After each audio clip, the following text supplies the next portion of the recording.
everybody, welcome back to my channel. My name is Becca and today we are going to be doing a haul and repot because last weekend I went to a plant swap and these plants have been sitting in my plant room for almost a week now, kind of just marinating and getting used to their new environment.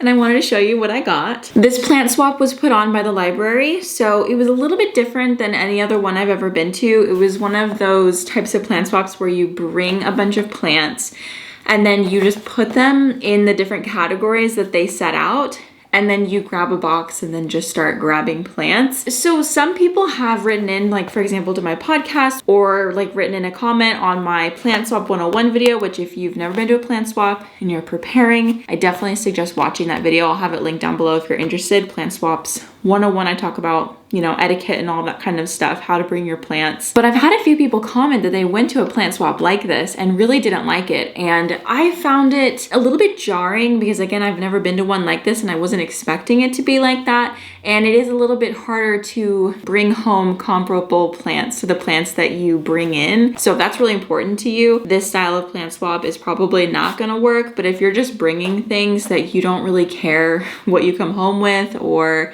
whatever else, it's probably gonna be fine. But if you're going as like, hey, I'm bringing this value of plant and I'd like to come home with a plant of equal value, it's a little bit harder with this type of plant swap. So with that being said, I brought a few things from my collection that I had been collecting and propagating for a while and honestly like didn't care a ton about not having anymore. It was kind of my opportunity to get rid of a few things so that I can make more room for propagations I'm going to start in the coming weeks. So it wasn't too big of a deal to me that I didn't really bring home anything like quote unquote super valuable. But with that being said, I am really happy with what I got. So first of all, I thought this is a bunch of, what is this called? The name just, oh, Mother of Thousands. So it's like basically a type of succulent that is actually kind of invasive. It will just take over. It's one of those that puts out lots and lots of babies and then those babies drop and then those babies become plants.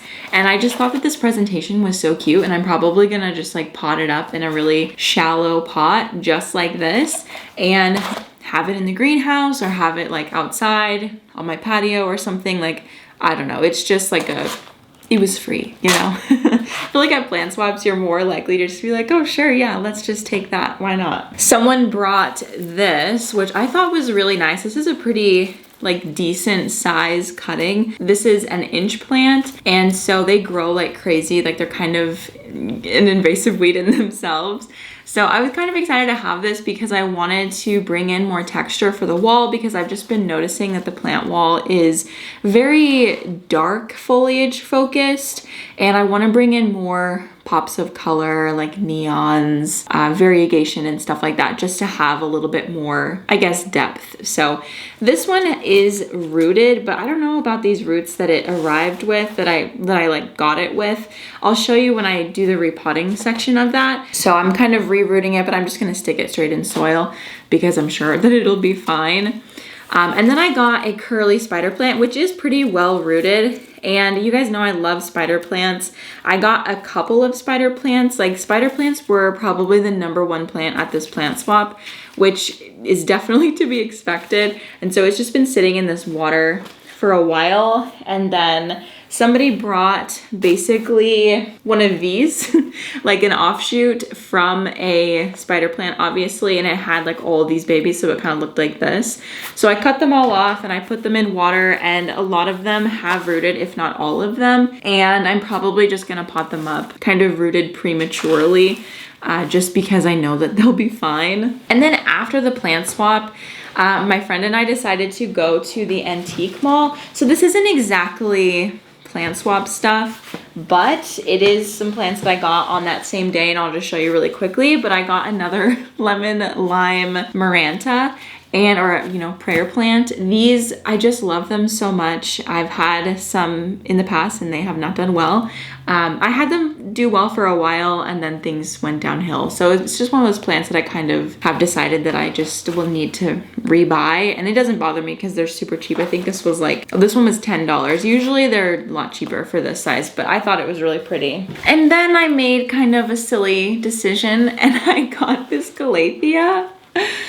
Yeah, I think maybe this one might be a Capertia, but we're just gonna go with Calathea for now. It is the Stella Calathea. Also, I saw another name for it online. I'll put it on the screen. But it's just absolutely breathtakingly beautiful. It caught my eye. It was a siren call, and so I grabbed it, and I'm really happy that I did, but I'm a little nervous. We'll see how it goes. But the way that my friend and I justified it is it's basically a really pretty bouquet, and bouquets of flowers only live for like, I don't know, 2-3 weeks if you treat them right. And this one will definitely live at least 2 months looking decent. And then maybe after that it won't look so good. But for now, it looks great. So I am gonna be happy with this. And if it ends up being a long-term flower arrangement, that's fine. I'm gonna start repotting these. And I added a question box on my Instagram stories the other day, and there was a few things in there that I figured I could talk about here too. So I'm just gonna pull up those questions and see what people were wondering. Okay, this is an interesting one. How did you manage plant loving in an apartment? I recently moved and I'm dying without a yard. It was really hard, honestly, not having a full yard to kind of just do whatever I wanted with. At my last place, it was like a 950 square foot apartment, and then we had like a long skinny patio. Okay, I've got this like longer, like taller terracotta. I'm gonna throw these in here, and it can go sort of like on the edges of the plant wall. With the plant wall, I have to be mindful of the depth of the pot for the smaller size because it might hit the ladder, which is an annoying thing. I wish I would have thought a little bit, like I did think about that, but I wish that I would have thought a little more. I can always fix it. It's not that big of a deal to change it, but I've got a lot of other things to do. But anyway, so regarding the apartment, at that point I had never had anything else, so I didn't really know what it would feel like to expand. So I kind of just stuffed my patio with plants in the summertime especially. I had a kind of like a railing above the awning or whatever, and I just hung a lot of plants there, which was great. Thankfully my landlord like never cared about that stuff at all. I actually have a video on owning plants in small spaces because prior to even that 950 square foot apartment, I lived in a 220 or 250 square foot apartment with my friend, and it was definitely limited space, and we utilized macrame hangers a lot and like vertical space quite a bit. It can be hard with an apartment because your windows are so much more limited, and I feel you completely. It was really hard like not having all windows, but even in my house right now, I only have north and south windows, which is super annoying. I would really love some east and west windows in this house. Yeah, so you kind of just gotta like go with what you've got and hope for the best. But that was one thing I did, is I just used the amount of space that I did have and I just like stuffed it. This video is also sponsored by Pastify. So while I pot up, I think this guy, I'm gonna talk about them. If you're not familiar with Pastify, Pastify is the world's most popular tech accessory brand, known for their protective cases, their global collaborations, and they combine tech and design in a way to have a limited impact on the environment. Pastify has a Recastify program, which is basically a phone recycling program. So they've actually recycled over 160,000 phone cases, and they use those old phone cases to create new phone cases. So by doing that, they're limiting the use of unused plastic to help our planet. I think this pot will be perfect, and this can go up on the wall like right away. Pastify's cases have 3 levels of protection. So you have the impact case, which is drop test approved up to 8.2 feet. And then you have the ultra impact case, which is drop test approved up to 11.5 feet. And then you have my favorite, which is the Bounce series. And these cases provide protection up to 21.3 feet. And they have these nice bouncers on the sides. In addition to phone cases, they also have have things like phone straps. So we have this really cute little mushroom one. And they also have watch bands that are also made out of recycled materials. Pastify's accessories are trendy and customizable, and they offer over 2,000 prints and customizations. And I just love this because being sustainable does not have to be boring. If you are interested in anything I just showed, or you'd like to check out Pastify more, I will have a link in the description box below, pastify.com/plants, where you can get 15% off your order. You know what might be kind of cute? So this is a pot that I made, and I wasn't sure if I was ever gonna be able to use it because it is so shallow. Almost like to a fault. Like I definitely should have pulled it up a little bit higher, but I was thinking maybe these would be cute in it, because if these die, I'm not gonna be heartbroken. You know what I mean? Like, and I don't even think they would die because they're very, very tough. But you know, just saying, like if it happened, it wouldn't be the end of my world because they were free plants from a plant swap. So I'm just gonna take this. Oh, okay. They're all rooted kind of really close to each other. So I'm just gonna like make them a little bit more compact so that they'll fit into this pot easier, and the spacing will be a little bit better because the pot is slightly smaller than what they were in. This wasn't completely filled up, but it just, as far as like width goes. But I think this is gonna work out nice. And it does look kind of cute, and like I can use pottery that I made. I wasn't sure if I was gonna be able to use this pot for anything because I do just feel like it's a bit shallow for something that I like took the time to go out and buy and like really care about. But Mother of Thousands are literally a dime a dozen, so I'm not as worried doing it this way. Cute. I also just think that looks really nice. It's like a little mound. That's cute. Okay, I will let you know how using this pot goes. I'm kind of excited to see what happens. Okay, this question is fun. Are you going to get a baby plant for when your baby is born, like a special keepsake plant? See, there's been a few people that have asked me this, and this, honestly, the idea of this kind of stresses me out. I think it's cute, obviously, but it also stresses me out. If I buy this plant and it has like a super sentimental value like that, and then I like kill it or I forget about it or something, I feel like I'm gonna feel really bad. Not that I think it's like a sign or anything like that, but it just, I think it would make me really sad, and I don't know if I want to connect my daughter to a plant that might or might not live. I don't know. I think it's really cool to think about watching them grow up next to each other. But I mean, I'm probably just overthinking it. Like, I'm sure it's not that deep, but like with me, like everything is deep. So I'm probably like taking it too far in my head. But if you've ever done that, or you know someone who's ever done that, let me know. And let me know what plant they chose.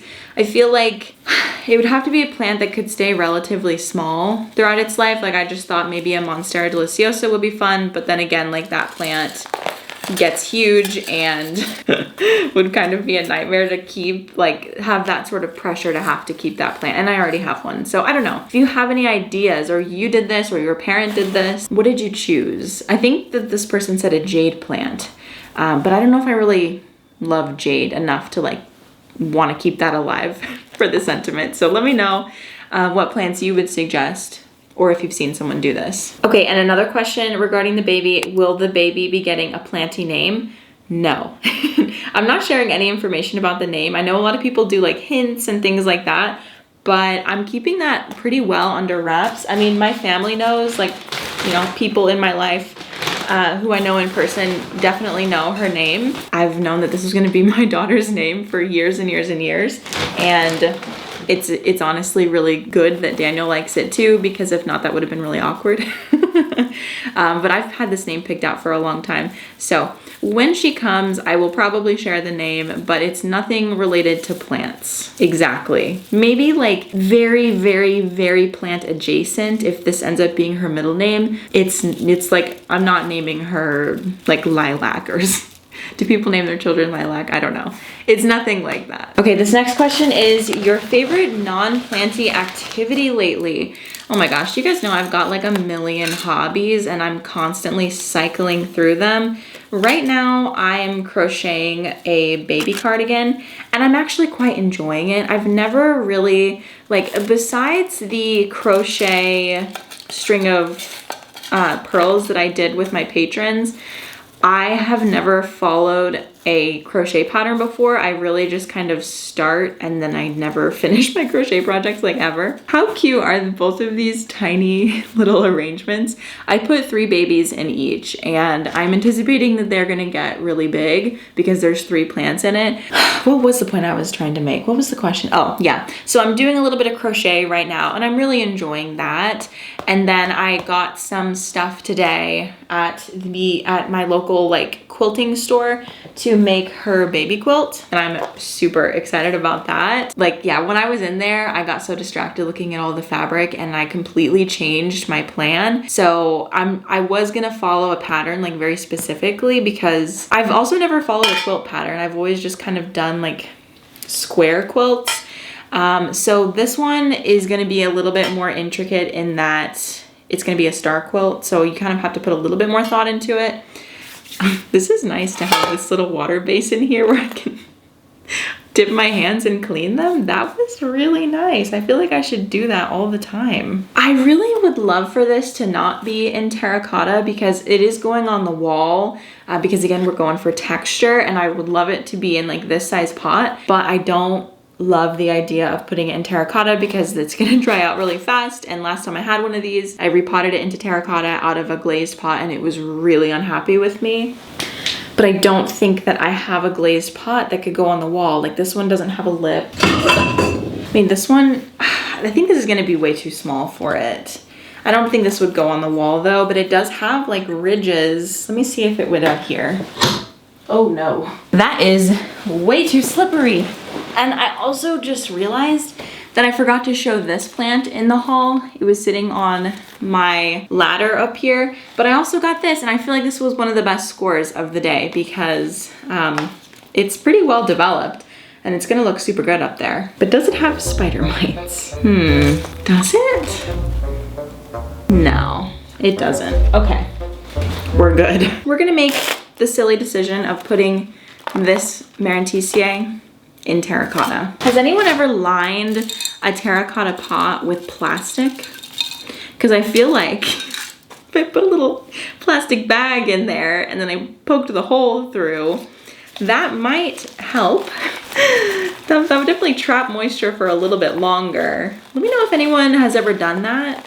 I feel like it's kind of silly because it's like, why don't you just pot it in a glazed pot? Like, what are you doing?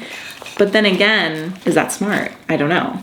Ooh, I could even break this up into multiple pieces, but we're gonna keep it all as one. When will you show a Hoya update? So I actually just got a trade, not order, but like me and one of my patrons traded plants, and she sent me a bunch of Hoya cuttings and I'm so excited. My Hoya collection just got so much bigger and I'm super excited. So I will be sharing those plants, but I also ordered a few Hoya from, not a few, I ordered one Hoya from a shop online that I really love, and I'm gonna be doing like a repot haul situation similar to this. I don't do those too often anymore, and having 2 in a row feels kind of icky for me, but I am kind of, I don't know, this is really the time of year where I start to buy a few things and also kind of get rid of a few things.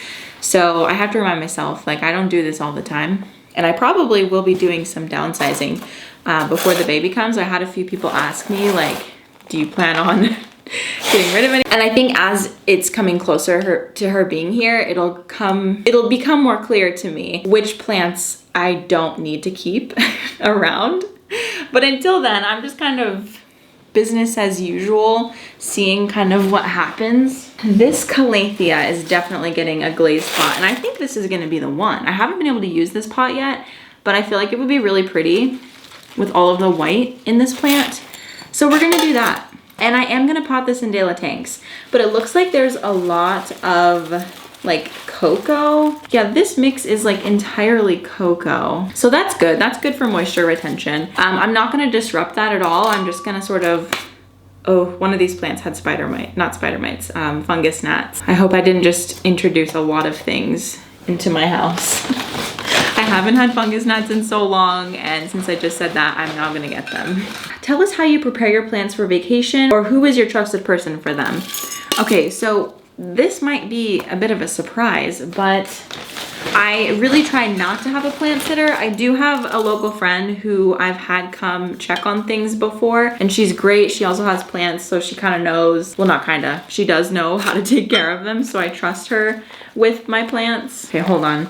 The pot is a little bit narrower, so I'm gonna take away just a little bit. So if I'm leaving, like especially in the summertime, for more than a week, I would ask her, but oftentimes Daniel watches my plants if I'm gone, and like, I don't know, I kind of just have him call me on FaceTime before he waters something, or if he sees something that looks like it might be dying, because everything, if it's not like super happy, then it's probably just dying, which is not the case.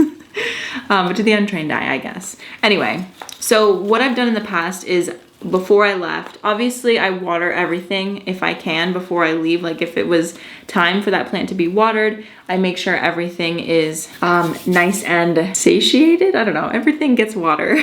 And then if there was something that didn't need to be watered at that time, or I know needs water while I'm gone, I give it like a yellow tag. If it might need water while I'm gone, like I just have like a popsicle stick with like a yellow like marker on it. And then I have popsicle sticks with a red marker on it, which means this plant is definitely going to need your attention while I'm gone. And anything that doesn't have a popsicle stick, just don't worry about it. Because I think if you're coming into a collection as large as mine, it can be super overwhelming. But like the popsicle stick situation definitely made it so much easier. And if you want, you can even like make an entire list and like color code the list. But I think that's a bit extreme. So, I mean, I do have an entire list of every single houseplant I own, but I would never give that to someone and be like, yeah, find the random, like curly spider plant A. Like a plant sitter would not know which is curly spider plant A. Okay, last one. And you know what? I don't know if I have a pot for this, because I definitely want this to go on the wall. So either I do some pot roulette, or we don't repot this today, but I'm thinking pot roulette. Well, hold on. Before I do any sort of roulette, let me see what we're working with here on this root system. Oh, it's very small. I thought it would be bigger. This might complicate things for me. I might have just figured something out. I have been needing to repot this Anthurium regale out of terracotta for so long, and it's like trying really hard to put out a new leaf. And I think that this switch might be the ticket. But anyway, other than the popsicle stick and water everything before I leave situation, I don't really do much. If the room has a ceiling fan, I'll turn that on, just because the room isn't going to be getting the typical circulation of doors opening and closing, you walking around. But yeah, if you don't have somebody nearby, I think care.com might have plant sitters on it. I think care.com is like a lot more robust than just babysitters. I don't really, yeah, I've never actually used it before, because I don't know if I want like a stranger in my house, but I think that I've seen that advertised online. I think, am I lying? Am I making that up? I don't know, you guys tell me. If there's a website that you guys have used to find a plant sitter, it would be great for you to comment down below, and we can help each other out, because that was something I was super stressed about when I first moved here, was like, am I gonna be able to find someone who I trust to come into my house? Okay, this question is, what is my current wish list plant? And you guys, I have been set that I just don't have a wish list plant right now.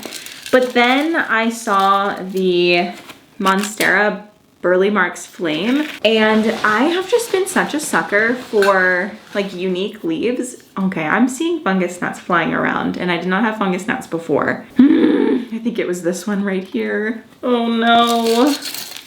Pray for me. Yeah, the Burley Marks Flame, I'm like really into. I think that it's super beautiful. I think that they're also still pretty expensive at this point. I don't know, maybe if I could find someone who was willing to do a trade, or I could find a good price or something like that. Hopefully this is the beginning of her upturn. I don't love the pot combination, to be honest. Like I would have rather put a lighter color leaf in this pot, but I might be doing some pottery shopping or something, and I'll repot it again if I need to. But for now, this is what we're doing. And now I have this pot. I would love to know your guys' wish list plants though. So if you've made it this far in the video, comment below your wish list plant and maybe somebody will want to trade with you. I don't know, that would be really fun. I have on my Patreon, on our Discord, we have like a swap page, and it's always very fun to see like what people are looking for. So also if you want to join like a community like that, I have a Patreon that I have linked in the description box at all times. Sometimes I post like sneak peeks to upcoming videos. On one of the tiers, we do Zooms every month and we just kind of chit chat. It's super fun. It's usually the same people every month, so we kind of like know a lot about each other at this point, so it's really fun. And in the past, we've done like a Secret Santa type of thing too, which was super fun. So if you wanted, if that sounds fun to you, I'd love for you to join. Also, Patreon supports my channel and everything that I do here. No pressure, obviously, but if you wanted to, that's a really great way to support my channel. Okay guys, that was a lot of plants to repot, and I think this video is a lot longer than I initially intended, but I'm so glad that we can hang out and get all of this done. I'm so excited to see the wall like kind of coming together because man, it has been a long time coming, and I did say that this year I would get that done. So we're here and I think I'm very close to having it done. So thank you so much for watching this video. If you liked it, make sure that you subscribe to my channel. I also have a vlog channel where I post every week more casual, personal life content. So super fun stuff over there too. And don't forget to check out Pastify for your new favorite phone case. I'll have that linked in the description box. And I will see you guys in the next one. Bye.